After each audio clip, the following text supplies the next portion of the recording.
queremos pedir la bendición del Señor también sobre su palabra. Antes vamos a compartir juntos la lectura que se encuentra en Mateo capítulo 25, versículos 14 al 30. Mateo capítulo 25, versículos 14 al 30. Como ya mencionó la profe Rochi, el título de este sermón es La cuenta final. ¿Qué has hecho con lo que recibiste? Este es un mensaje de advertencia para la iglesia, así que vamos a poner la mayor atención a este pasaje. Mateo capítulo 25, versículos 14 al 30, dice la palabra de Dios. Es un texto muy conocido, de hecho es un tema muy frecuente también en la escuela dominical. Los niños desde muy pequeñitos han aprendido ya esta lección, pero vamos a mirar un poco más a profundidad cuál es el mensaje que se encuentra, digamos, el tesoro que se encuentra escondido aquí en esta hermosa parábola de nuestro Señor Jesucristo. Dice el texto bíblico: porque el reino de los cielos es como un hombre que, yéndose lejos, llamó a sus siervos y les entregó sus bienes. A unos dio 5 talentos, a otros 2 y a otro 1, a cada uno conforme a su capacidad, y luego se fue lejos. Y el que había recibido 5 talentos fue y negoció con ellos y ganó otros 5 talentos.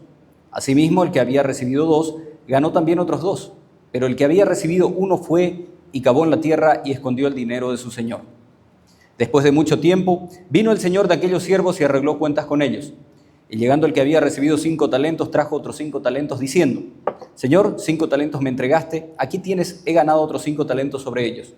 Y su señor le dijo: Bien, buen siervo y fiel, sobre poco has sido fiel, sobre mucho te pondré. Entra en el gozo de tu señor.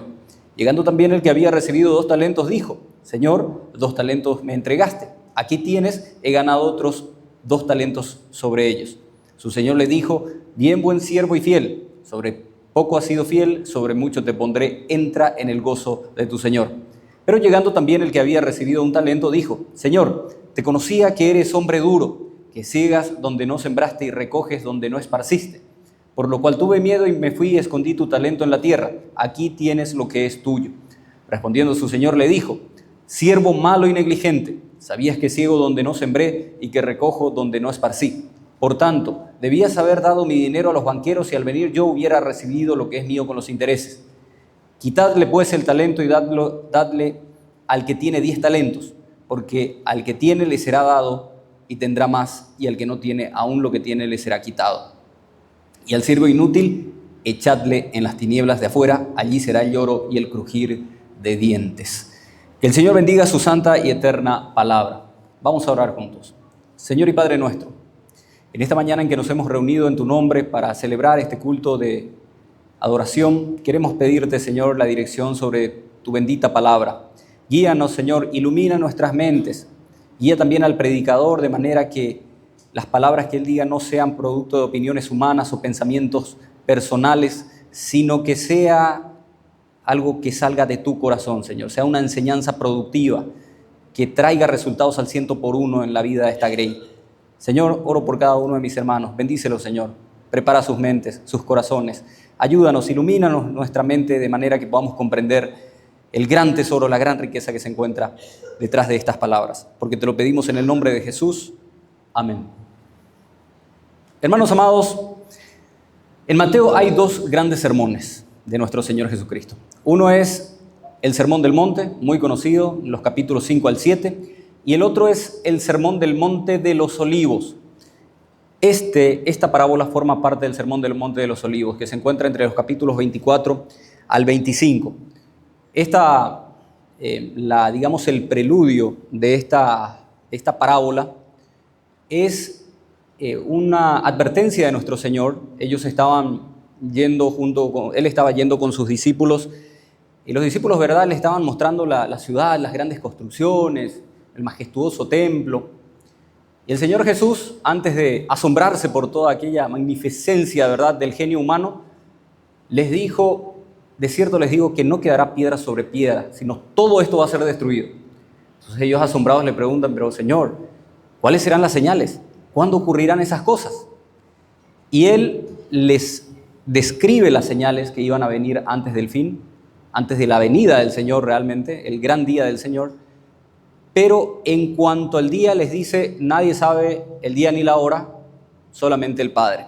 Entonces no les da una respuesta. Antes de darle una respuesta, Él les dice que deberían estar velando y trabajando mientras esperan la segunda venida. Entonces aquí nosotros vamos a encontrar después de este episodio dos parábolas. Una es la parábola de las 10 vírgenes y después viene la parábola de los talentos. La parábola de las 10 vírgenes hace alusión a estar velando, a estar esperando. La parábola de las 10 vírgenes, el Señor centra su atención allí en la condición interna del creyente, manifestado en la ausencia o en la presencia del aceite. En otras palabras, si uno tiene o no el Espíritu Santo.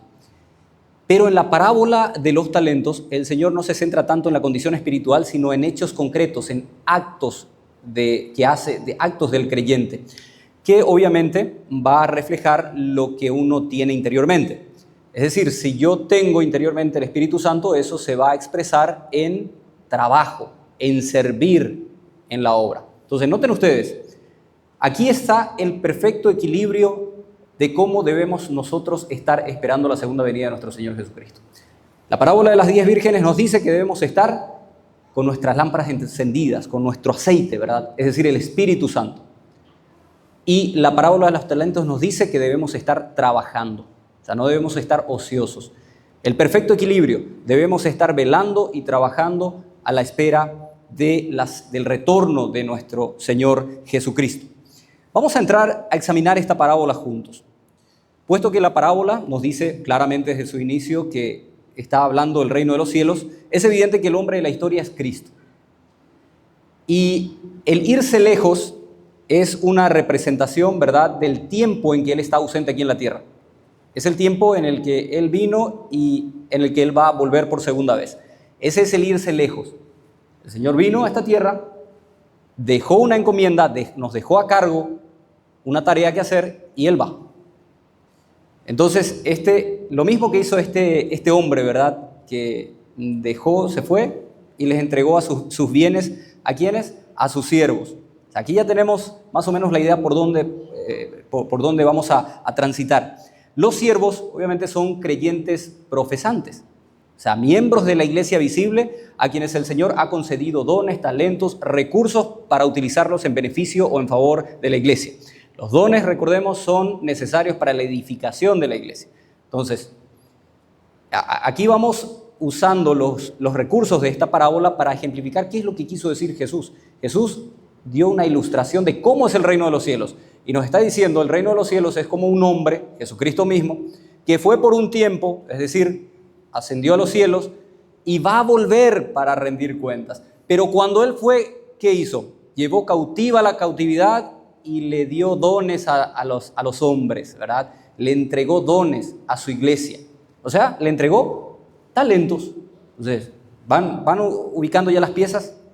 Entonces, el Señor va a volver. ¿Y qué va a hacer el Señor? Va a demandar cuentas. Vamos a tener que hacer una rendición de cuentas con Él cuando vuelva. Entonces, esta parábola vemos que está tratando aquí de un hombre de negocios, un hombre muy rico. Naturalmente, él no quiere que su dinero esté ocioso, de manera que quiere que su dinero se use para producir rentabilidad, para producir capital, para que produzca utilidades, para que su dinero no quede allí sencillamente durmiendo debajo del colchón. Este hombre, aparte de ser muy rico, es muy inteligente, es un hombre muy sagaz. Él comprende que no todos sus siervos tienen la misma habilidad para los negocios, entonces no les da la misma responsabilidad a todos. A uno nos dice que le dio 5 talentos, al otro 2 y a uno solamente 1, al que era menos hábil probablemente en los negocios. La palabra que se utiliza allí para siervos es doulos. Doulos habrán escuchado. Doulos significa esclavo y se refiere en general a cualquier esclavo de cualquier nivel, de cualquier categoría. Ahora uno puede decir, ¿pero acaso todos los esclavos no eran de la misma categoría? No. Habían esclavos de menor categoría que se dedicaban a las tareas del hogar, eran sirvientes de la casa. Esos eran los esclavos que se dedicaban al trabajo duro.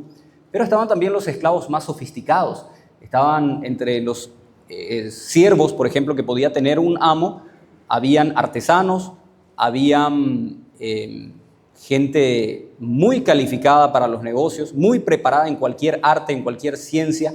O sea, había personas realmente técnicas y profesionalmente capacitadas entre los siervos. Y ellos obviamente tenían tareas más, digamos, honrosas, o por lo menos no les tocaba los trabajos más duros. El carácter común que sí tenían todos los siervos, esto sí, ahí sí no había distinción de categorías ni nada, era que ellos eran propiedad de sus dueños. Es decir, el amo tenía propiedad de vida y de muerte sobre ellos. No importa que fuera muy calificado, no importa que fuera un artesano, que fuera un artista, el amo tenía un poder de vida y de muerte sobre sus siervos. A menudo una persona que tenía mucho dinero, como el de nuestra historia, tenía siervos especialmente capacitados o muy preparados en el área de las finanzas, gente que sabía administrar y por lo tanto se les podía encomendar tareas como de supervisión y administración de la casa. Entonces, cuando el amo iba a viajar, por ejemplo, él les dejaba a ellos como su representante, a estos esclavos, que al final se terminaban convirtiendo en el esclavo amo de otros esclavos. Ellos eran los que administraban la casa. Y es muy similar a lo que hoy podríamos llamar un derecho de representación o de poder. Cuando alguien tiene algunas gestiones pendientes, ¿qué hace? Si tiene que viajar, le deja un poder especial a alguien para que esa persona realice las gestiones en su nombre. Bueno, estos siervos hacían ese trabajo. Entonces, estos tres siervos, doulos, eran personas hábiles en los negocios que quedaron a representarle a su amo en la administración de la hacienda que éste tenía. Ahora, ¿qué son los talentos? Porque nos habla también aquí de talentos. El talento, en el contexto en el que estamos hablando, era es una medida de capacidad. Es un volumen. Es igual que decir kilo, es igual que decir litro. Por ejemplo, este vaso puede tener 250 mililitros. Esa es su medida de capacidad. ¿Cómo se medía? ¿Cuál era la medida del talento cuando se habla un talento de plata? Bueno, habían unas vasijas enormes llamadas ánforas y en esa ánfora se guardaban monedas. No solamente moneda, en realidad agua, pero algunos guardaban también moneda. Si llenabas la moneda hasta el tope, tendrías como 34 a 36 kilos de moneda más o menos. Eso era un talento. Es decir, ¿qué es un talento? Una medida de capacidad, es un volumen. Acá, por ejemplo, yo puedo decir, guardé 250 mililitros. Obviamente no es la unidad de medida para monedas, pero es como en este vaso yo lleno de monedas. Y digo 250 mililitros de moneda. No es el ejemplo más acertado, quizás sea bastante burdo, pero esa es la idea. Cuando uno llenaba una ánfora de monedas de plata o de oro, estaba hablando de un talento. Ahora, un talento equivalía a 60 minas. Cada mina era el equivalente a 100 denarios. Y el denario era el salario, era el jornal que cobraba un obrero común. El obrero era el sueldo mínimo. 100 denarios equivalía a una mina. Estamos hablando de 60 minas. En otras palabras, 6.000 denarios. ¿Cuánto tiempo debería trabajar un obrero común para alcanzar los 6.000 denarios? 6.000 días. Un equivalente más o menos, sí, vamos a ponerle que ese obrero tuviese vacaciones y no trabajase fines de semana. Esta persona debería trabajar por lo menos 20 años para juntar esa plata. Una persona que gana sueldo mínimo. 20 años para tener un talento. Estamos hablando de mucho dinero, hermanos. Es mucho dinero. Entonces, para que tengamos una idea. Entonces, ya hemos dicho que talento, ¿qué es? Es una medida de capacidad. Ahora, este término fue adoptado por nuestro castellano, tal cual. ¿Qué es talento en nuestra lengua? Es una medida de capacidad. En ese entonces era una medida de capacidad de una ánfora. Ahora es una medida de capacidad de una persona. Entonces, la medida de la capacidad de esa persona es un talento. ¿Sí? Fue adoptado de ese idioma que es el griego. Ahora, yo quiero darles una definición para que quede un poquito más claro, porque de repente es muy genérico y muy abstracto hablar de medida de capacidad, que talento es una medida de capacidad y ya es suficiente. No, yo quiero que escuchen cómo lo define el obispo anglicano John Riley. Talento, yo creo que es una de las definiciones más completas de lo que es un talento. Dice, talento es cualquier cosa por medio de la cual nosotros podemos glorificar a Dios nuestros dones, nuestra influencia, nuestro dinero, nuestro conocimiento, nuestra salud, nuestras fuerzas, nuestro tiempo, nuestros sentidos, nuestra razón, nuestro intelecto, nuestra memoria, nuestros afectos, nuestros privilegios como miembros de la Iglesia de Cristo, nuestras ventajas como poseedores de la Biblia, todo son talentos. ¿De dónde provinieron estas cosas? ¿Qué mano las regaló? ¿Por qué somos lo que somos? ¿Por qué no somos gusanos que se arrastran por el suelo? Solo hay una respuesta a estas preguntas. Todo lo que tenemos es un préstamo de Dios. Nosotros somos los mayordomos de Dios. Nosotros somos los deudores de Dios. ¿Alguien puede decir que no tiene talento? Si dice que no tiene talento, entonces significa que no tiene razón, no tiene raciocinio. Eso ya es grave. Todo eso que describimos es un talento, es un regalo de Dios. Todavía no entramos a hablar de don. Estamos hablando de un talento, de un regalo de Dios. Y queridos hermanos, en esta parábola el Señor nos está llamando a ser diligentes con aquello que Él nos regaló, con todos los recursos, las oportunidades y los medios que Él nos dio en esta tierra. Entonces la pregunta es, ¿hay excusa para servirle? ¿Hay excusa para invertir ese talento que Él nos dio? En absoluto. ¿Por qué? Porque talento significan oportunidades para servir a Dios. O sea, quizás Dios no te dio el talento para coordinar equipos, no te dio el talento para organizar eventos. Yo sé que hay hermanas preciosas, ¿verdad?, que son muy hábiles para organizar los principales eventos de la iglesia, como el aniversario, campamento. Hermanos también que son muy buenos coordinando equipos. Quizás vos no tengas esa capacidad, pero quizás sí sabes cocinar, quizás sí tenés la capacidad para limpiar los salones. Puede ser que tengas también la capacidad de recibir a las personas. Marito, por ejemplo, es un excelente ujier. Él está siendo fiel en su servicio. Ese es el recurso, el medio, la capacidad que le dio el Señor y lo está haciendo con la mayor fidelidad. Puede ser que no tengas la capacidad para enseñar, ¿verdad?, el talento para enseñar, pero quizás sí Dios te dio la habilidad para dar una palabra de aliento, una palabra de consuelo al caído, al cansado. O sea, todos tenemos algún talento. En algo somos buenos, hermanos. Si no, somos buenos para nada, ¿verdad? Yo no creo en algo. Si sos un creyente, en algo podés servir a la iglesia. Y escuchen bien, no se trata tanto de capacidad. La capacidad es secundaria. Lo que importa es la fidelidad y devoción en el servicio. Y eso lo vamos a ver también en esta parábola. Eso lo encontramos también aquí. En los versículos 19 al 20, vemos que este señor después de mucho tiempo vuelve y viene a arreglar cuentas con ellos. Nuestro Señor Jesucristo va a venir también, hermanos. Después de mucho tiempo puede ser, pero eso es muy relativo.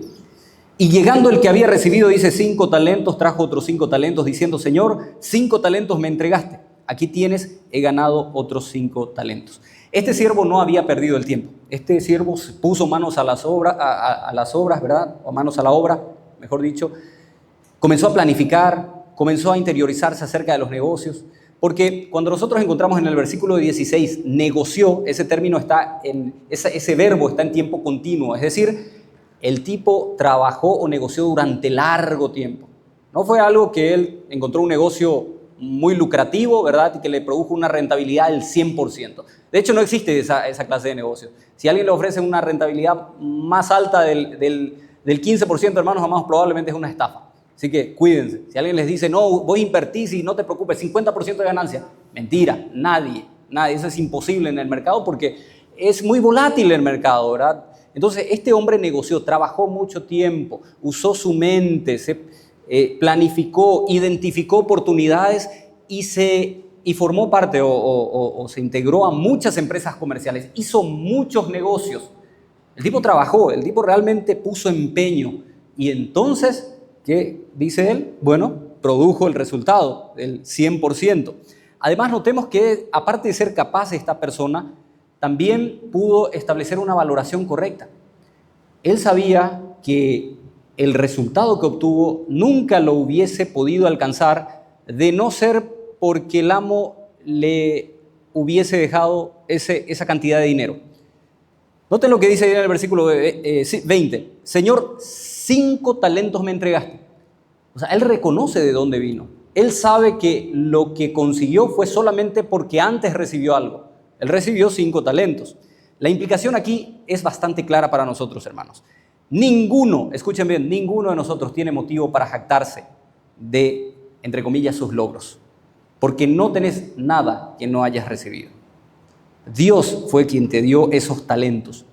La divina providencia ha hecho diferencia entre todos los hombres en cuanto a mente, cuerpo, relación, interés y patrimonio. Hizo diferencia. Hizo diferencia. Algunos nacieron pobres y van a tener que remarla y probablemente nunca alcancen a ser millonarios. Y otros ya nacieron en cuna de oro, hermanos. Talentos. ¿Quién lo determinó eso? La divina providencia. Algunos nacieron con una habilidad mental extraordinaria. Y es cierto, hay que reconocerlo. Y otros, solamente que vivimos en una época, ¿verdad?, en donde se habla mucho del tema del exitismo y se promueve la meritocracia, ¿verdad?, de que vos podés y con tu esfuerzo podés alcanzar y superarle incluso a todo el mundo, te podés comer el mundo si querés y podés ser todo lo que quieras. ¿Eso es cierto? ¿Eso puede ser? Definitivamente no, ¿verdad? Porque hay gente que nació en serio con una habilidad especial, con un genio especial. Y por más que nos esforcemos, lo siento, no vamos a poder alcanzarlos. No se va a poder alcanzar. Yo sé que a veces nos gustaría que nuestros hijos, por ejemplo, que están estudiando el piano, que sean el próximo Beethoven, el próximo Mozart. Pero lo siento, no vinieron con ese talento, con esa capacidad especial. Sí, tal vez tengan talentos, pero no a ese nivel. Dios les dio una capacidad especial a ellos. Y esto de esforzarse, y es bueno esforzarse, claro que podemos mejorar nuestras habilidades y claro que podemos ir un poco más adelante, pero todo tiene un límite, hermanos. Todo tiene un límite. O sea, lo siento, joven, que acá hay jóvenes y yo sé que sueñan y quieren ser el próximo Elon Musk, ¿verdad? Que ahora el hombre más rico del mundo, o el próximo presidente de la República. Y hermanos queridos, en el mundo por lo menos hay solamente 243 presidentes y lo siento, es muy difícil que entres dentro de ese grupo, porque hay muchísimos jóvenes también que se están esforzando y se están preparando y quizás nunca tengan esa oportunidad. Entonces, ¿quién determinó eso? ¿Quién determinó que seas el día de mañana un gran personaje? Dios. Entonces, ¿hay motivo en serio para jactarnos? Esto es importante, hermanos, porque entender esto, que todo viene de Dios, que todo talento y todo resultado de esfuerzo viene de Dios, nos libera también de la envidia. De la envidia de por qué Él tiene más capacidad que yo, por qué Él tiene más recursos, por qué Él llegó más lejos y yo no. Porque Dios así lo ha dispuesto. La divina providencia así lo ha dispuesto. Pero nos libera también no solamente de la envidia, sino de juzgar a los demás. Porque en esto también somos muy buenos, ¿verdad? Qué flojo, cómo Él no pudo alcanzar. ¿Cómo yo alcancé? Querido hermano, Él quizás nunca tuvo la misma oportunidad que vos tuviste. Y a veces tendemos a juzgar, ¿verdad? Y nos olvidamos de dónde es el lugar donde naciste. De ahí ya comenzó el Señor a determinar tu destino. Desde allí, desde el vamos. ¿Por qué no naciste con unos padres, por ejemplo, adictos? No fuiste criado por padres adictos. Tuviste la bendición, no fuiste abusado de niño. Muchos sufrieron, muchos tuvieron que remarla. Entonces a veces somos muy prontos para juzgar por qué por qué llevan esa vida, pero no sabemos el contexto. Nosotros no pasamos por esa experiencia. ¿Por qué? Porque Dios nos ha dado estos recursos, medios, oportunidades, y nosotros hemos sido más bendecidos que ellos. Así como también habrán personas que van a ser más bendecidas que nosotros en otras áreas, ¿verdad? Pero por eso mismo, por cuanto eso no depende de nosotros, es que tenemos que librarnos o liberarnos de la envidia. ¿Qué dice en Pablo en 1 Corintios 4:7? Porque ¿quién te distingue? Escúchame bien, ¿quién te distingue? ¿Qué tienes que no hayas recibido? Y si lo recibiste, ¿por qué te glorías como si no lo hubieras recibido? Hoy en día estamos muy acostumbrados a esas charlas de superación personal, ¿verdad? En donde viene un tipo millonario y te quiere dar los 5 tips, los 5 secretos de la prosperidad, 5 puntos para ser rico, ¿verdad? Pero no te contó que ese tipo se enriqueció porque nació dentro de una familia ya rica.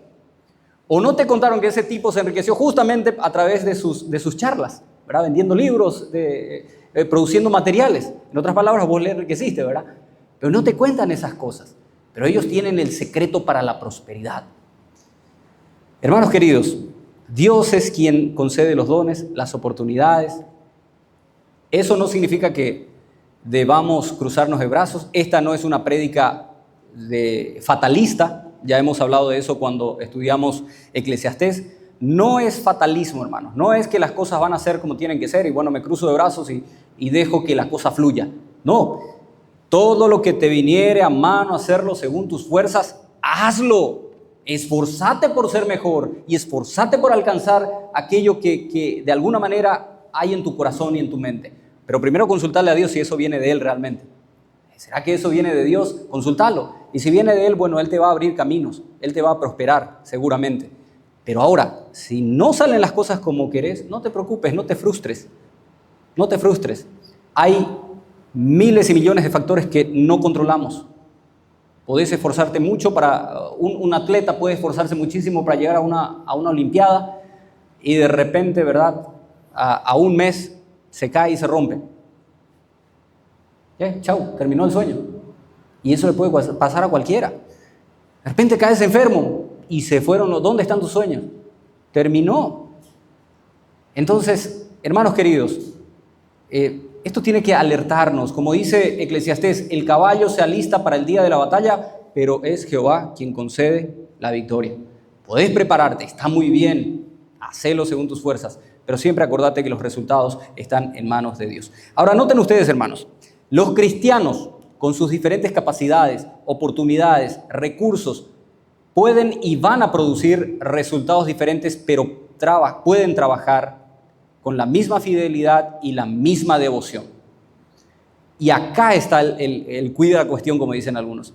El Señor no te va a demandar por resultados, el Señor te va a demandar por la fidelidad que pusiste. Noten ustedes que en esta parábola de los talentos, aquel que obtuvo 2 talentos o ganó 2 talentos, no fue recriminado porque no produjo 5.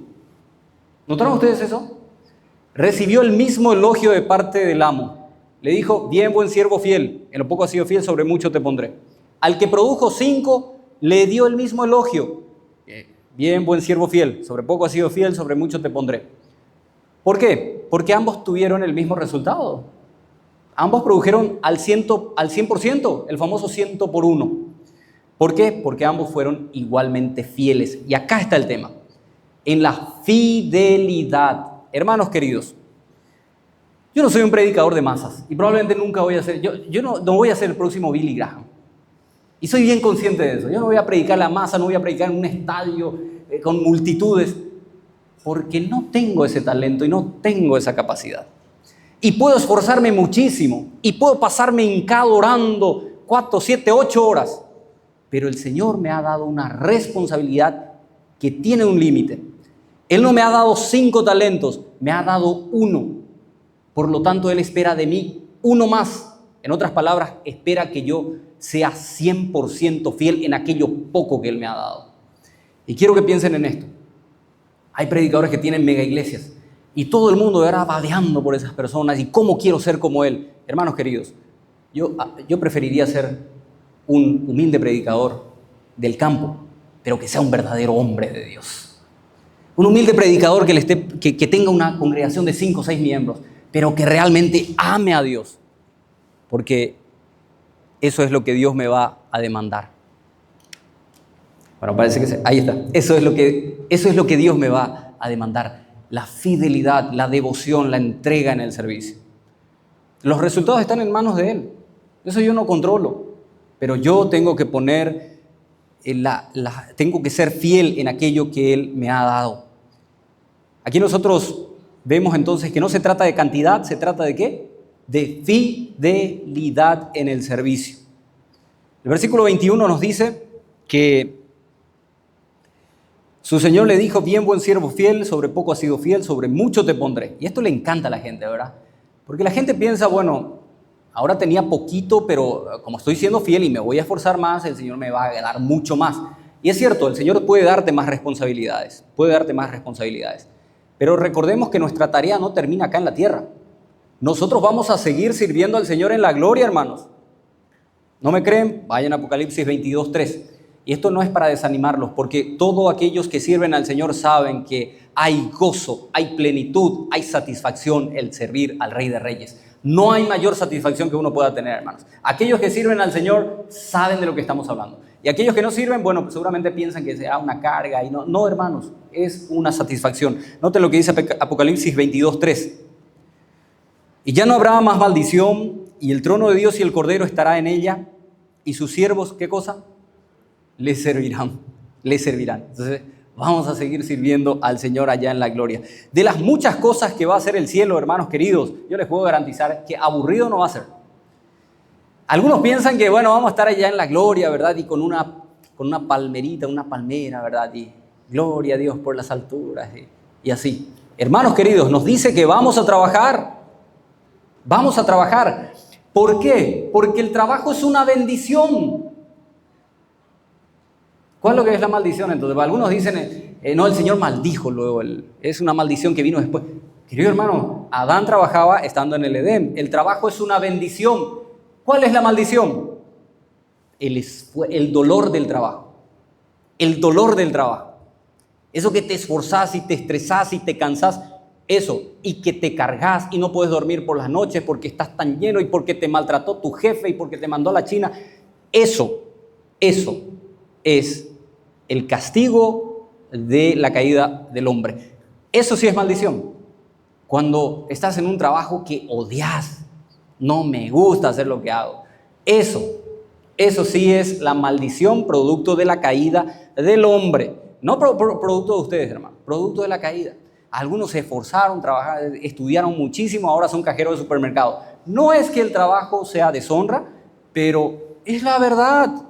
El caballo se alistó para la carrera, pero no tuvo victoria, o por lo menos no todavía. Hay que seguir perseverando. Eso no significa que tenga que cruzarse de brazos y bueno, muero aquí en mi puesto. No, esforzarse, seguir trabajando. Y hermanos queridos, vamos a seguir mirando. Escuchen lo que dice este siervo malo. ¿Por qué es malo? Allí en el versículo 24, pero llegando también el que había recibido un talento, este es el cachafa, dijo, Señor, te conocía que eres hombre duro, que sigas donde no sembraste y recoges donde no esparciste. En otras palabras, le está diciendo, Señor, yo te conocía que vos sos un hombre injusto, sos un explotador, vos sos un ladrón. Eso es lo que le está diciendo aquí este siervo. O sea, en las palabras, estas palabras del siervo malvado, hermanos queridos, es un elocuente ejemplo de cómo es la sociedad actual. Así es la sociedad actual. Se pasa acusando a Dios de todas las perversidades, de toda la maldad, que hay mucha maldad en el mundo, que hay homicidios, que hay gente muriendo de hambre. ¿Y quién hizo eso? El hombre.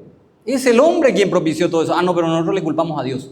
Dios es el amo malvado, es un tirano, es un déspota. Y cualquiera que tenga ese concepto tan errado de Dios está contradiciendo lo que dice la misma naturaleza, la creación misma, y lo que dice también las Escrituras, que nos dice que Dios es bueno en todo tiempo. Dios es bueno, Dios es fiel en todo tiempo. Pero sufrimos porque somos cachafás, igual que este personaje, ¿verdad?, que agarró y enterró su talento. Versículo 25 nos dice por qué él enterró su talento. Por lo menos se justificó el tipo. Dice el Señor, tuve miedo. Él tenía miedo del juicio de su amo. Y ahí sí le damos la razón, ¿verdad? Tenía razón en tener miedo. Aquellos que no están sirviendo a Dios, aquellos que viven espaldas a Dios, tienen mucha razón en temerle al Dios Todopoderoso, porque sobre ellos está un trono de juicio y ellos van a recibir la condena que merezcan. Pero para nosotros ya no hay un trono de juicio, hermanos. Hay un trono de gracia, un trono de misericordia, en donde podemos acercarnos confiadamente y hallar oportuno socorro. Qué diferente, ¿verdad? Qué contraste. Para los creyentes ese no es un trono de juicio, de manera que no tenemos por qué temerle, porque Él es nuestro Padre y el trono sobre el cual está sentado para nosotros no es un trono de juicio, no es un trono de condena, es un trono de gracia, de misericordia. Gloria a Dios por eso. En los versículos 26 y 27, allí le responde el Señor, siervo malo y negligente. Qué tremendo, hermanos. Imagínense ustedes comparecer ante el Señor y que te responda con él, te diga estas palabras. Sos un siervo malo y negligente. Sabías que sigo donde no sembré y que recojo donde no esparcí. Por tanto, debías haber dado mi dinero a los banqueros y al venir yo hubiera recibido lo que es mío con los intereses. El siervo era negligente. porque desatendió sus responsabilidades y no prestó atención a sus obligaciones. Pero también era un siervo malvado, porque él calificó de una manera tan mala a su amo, ¿verdad? ¿Cómo le vas a hablar así a tu patrón o a tu jefe? No, vos sos un ladrón. Puede ser cada patrón, ¿verdad? Y cada jefe puede ser que reúna estas características, pero les recomiendo que no lo hagan. Le dice siervo negligente. La palabra para negligente, la palabra negligente está en el latín, viene de una palabra, de dos palabras en realidad, es una palabra compuesta. Viene de neglegere, no leer. En otras palabras, es alguien que no presta atención a las instrucciones, que no presta atención, que no lee, que es descuidado. Ese es un negligere, un negligente.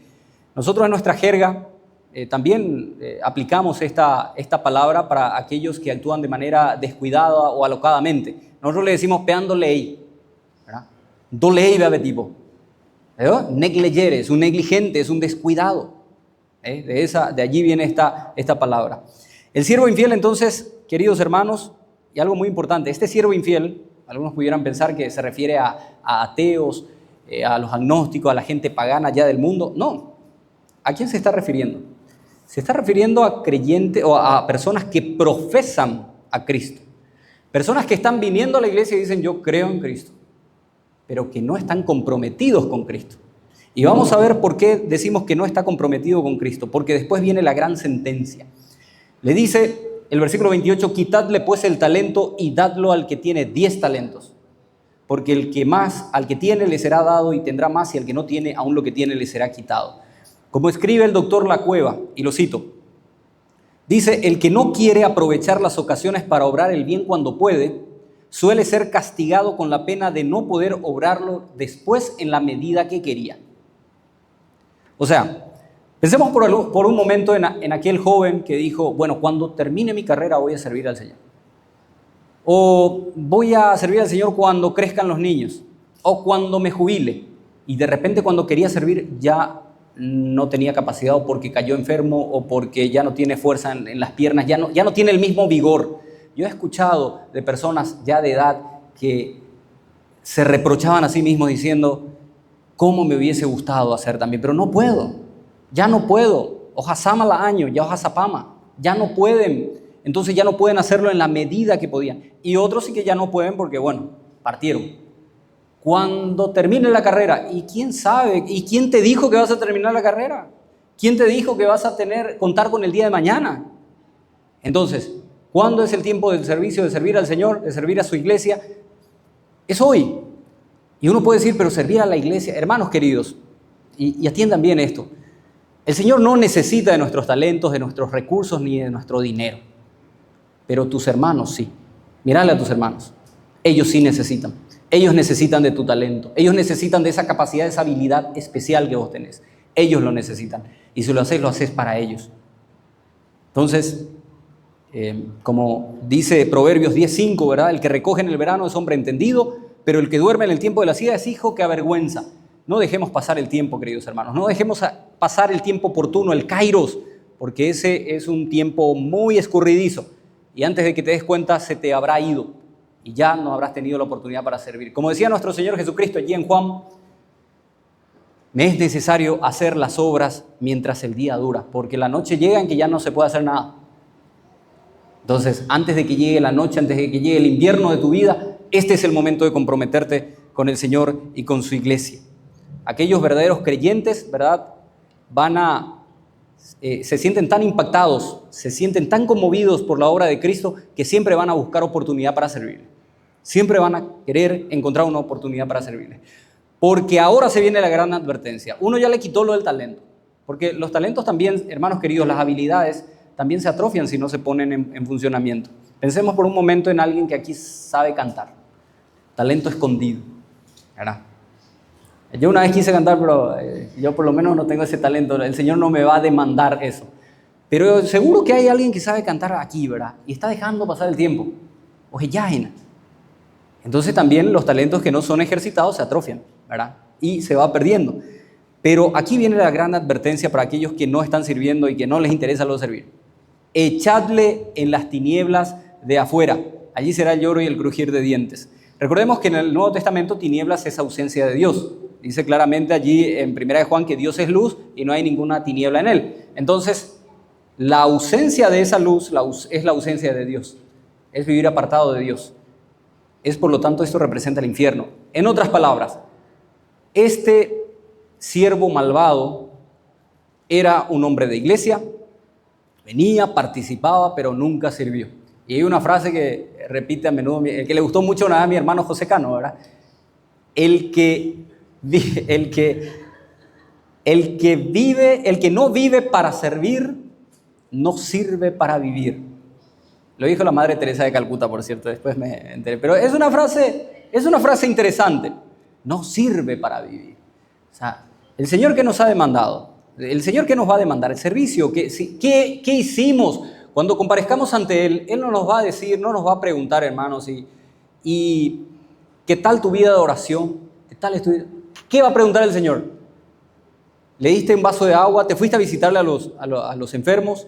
¿Estuviste con aquel que estuvo? ¿Te fuiste a la cárcel a visitarle a los necesitados? ¿Predicaste el Evangelio? Esas son las preguntas que va a hacer el Señor.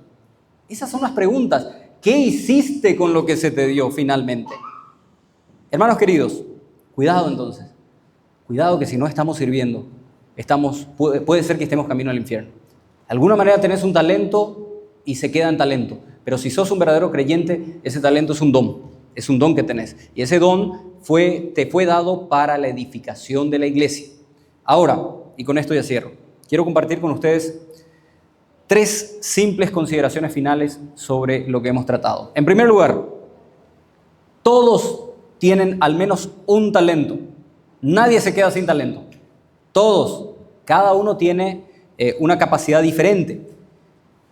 Y la respuesta de Dios a las necesidades del mundo son las personas. Dios llama a personas para cubrir las necesidades que hay en el mundo, en este mundo tan caótico y tan confuso. Pensemos por un momento cuando Dios quiso formar un pueblo para Él. ¿A quién le llamó? Abraham, no era Abraham todavía, Abraham. Cuando el Señor quiso liberar a su pueblo del yugo egipcio, le llamó a Moisés, ¿verdad? Se nos queda grabada esa frase de Charlton Heston, ¿verdad?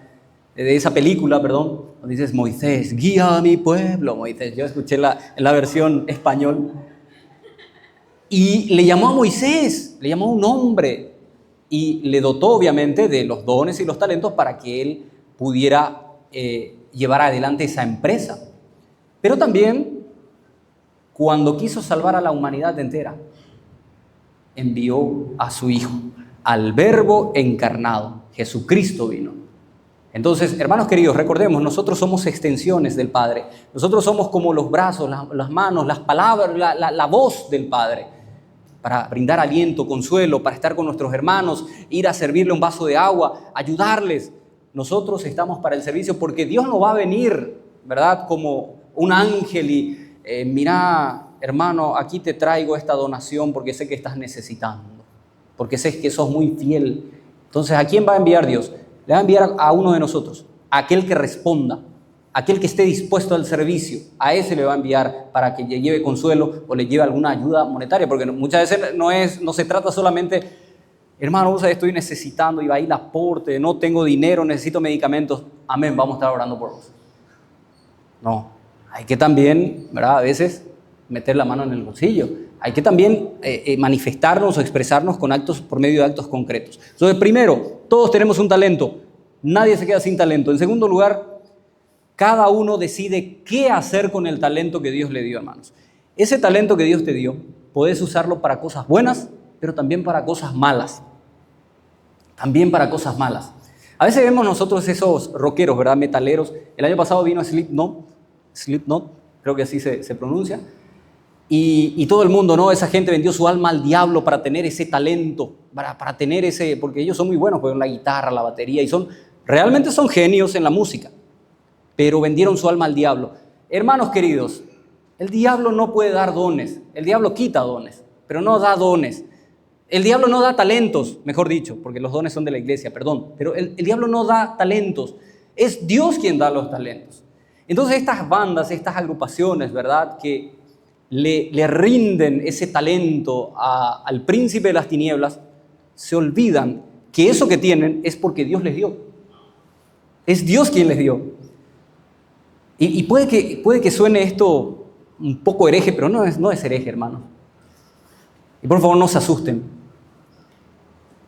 Estas bandas, por más satánicas y diabólicas que sean, cuando ellos expresan, ¿verdad?, ese talento que tienen, aunque no lo quieran, están glorificando a Dios. Están glorificando a Dios. Un momento, espera, por favor, antes de que tiren las piedras, permítanme, voy a aclararles por qué esos glorifican a Dios. Porque el talento que tienen esas personas fue dado por Dios, no por el diablo. Entonces, cuando alguien ve a un guitarrista prodigio, genio de la música, que sea metalero, que sea rockero, que sea reggaetonero, no, esos creo que sí vinieron del fondo de las tinieblas, ¿verdad? Pero que sea bueno con el arte, eso viene de Dios, hermanos queridos. Cuando ustedes vean a alguien con talento, quiero que recuerden, eso Dios le dio. Ahora, el hombre decidió utilizarlo para la fuerza de las tinieblas, pero eso ya es otra historia. Dios le dio ese talento. Quiero que piensen también por un hombre muy inteligente, que de repente usa ese talento, esa genialidad que tiene para estafarle a la gente, para defraudarle a la gente. Eso, ¿quién le dio ese talento? ¿Quién le dio esa habilidad mental para hablar, para papear, para estafar? Le dio Dios. Vino de Dios, pero él decidió usarlo en forma incorrecta. Bueno, creo que bajaron las piedras, ¿verdad? O están esperando que termine el sermón. Bueno, hermanos amados, entonces, segundo punto muy importante. Cada uno decide qué hacer con el talento que Dios le dio. Escuchen bien, estoy hablando de talentos, no estoy hablando de dones, porque los dones son solamente para la iglesia y para la edificación de la iglesia. O sea, que no me venga un metalero a decir yo tengo el don y quiera hacer. No, eso no sirve para edificación, en absoluto. Pero ese talento le dio Dios. Recordemos lo que dice Santiago capítulo 1, versículo 17. Aquellos que se unen los miércoles saben de lo que estamos hablando. Aquellos que no se unen, bueno, están todavía en la oscuridad. Les invitamos los miércoles de oración, hermanos. Toda buena dádiva y todo don perfecto procede de lo alto del Padre de las luces. Toda buena dádiva viene del Padre. Y con esto, y esto sí es lo último, en serio, el tercer punto. Todos daremos cuenta de lo que el Señor nos dio. Todos daremos cuenta del talento. El Señor nos concede oportunidades de servicio según nuestra capacidad. Dios te va a dar oportunidades según tu capacidad, porque Él conoce nuestra capacidad, porque Él mismo nos dio esa capacidad. Así que al que se le dio más se le va a demandar. Imagínense ustedes, hermanos, a un hombre cuya capacidad sea para predicarle a multitudes y que no sea fiel al Señor. ¿Ustedes piensan que van a tener, el Señor eso va a dejar pasar por alto, que va a quedar impune eso? Que le dio un talento tan grande, una habilidad tan extraordinaria para cautivar a las masas y la usó para perdición. Al que más se le dio, más se le va a demandar. En el día del juicio no va a importar la cantidad de oportunidades que tuviste, va a importar la fidelidad con la que ejerciste aquello que el Señor te dio. Todos vamos a tener que rendir cuentas de aquello que nos dio el Señor. La pregunta obligada es aquella con la que comenzamos. ¿Qué hiciste con lo que Dios te dio? ¿Qué estás haciendo con lo que Dios te ha dado? Que el Señor nos bendiga. Vamos a orar. Señor y Padre nuestro, infinitas gracias te damos, Señor, porque en esta mañana nos diste la oportunidad de poder reflexionar juntos acerca de esta verdad, de que toda buena dádiva, todo don perfecto, todo talento, todo recurso, toda oportunidad viene de tu mano. Ayúdanos, Señor, a ser conscientes de esa realidad, de manera que aquella capacidad o habilidad que tengamos la podamos entregar completamente a ti, que podamos usarla al servicio de tu iglesia y de nuestros hermanos. Perdónanos, Señor, porque hasta ahora hemos sido negligentes con las habilidades que nos diste. Ayúdanos, Padre amado, a poder reconocer siempre que nada es nuestro. Todo lo que tenemos es tuyo y nos diste con un propósito. Padre amado, ayúdanos también a recordar que vamos a tener que rendir cuentas de todo lo que hayamos hecho aquí en la tierra, sea bueno o sea malo. Por eso, Padre amado, queremos pedirte en esta mañana que nos perdones también por nuestra negligencia, Perdónanos, Señor, porque no hemos sido lo suficientemente fieles con aquello que nos encargaste. Señor, ayúdanos a partir de ahora a ser más comprometidos contigo, con tu iglesia, con nuestros hermanos. Señor, todas estas cosas queremos pedirte en el nombre de Jesús. Amén.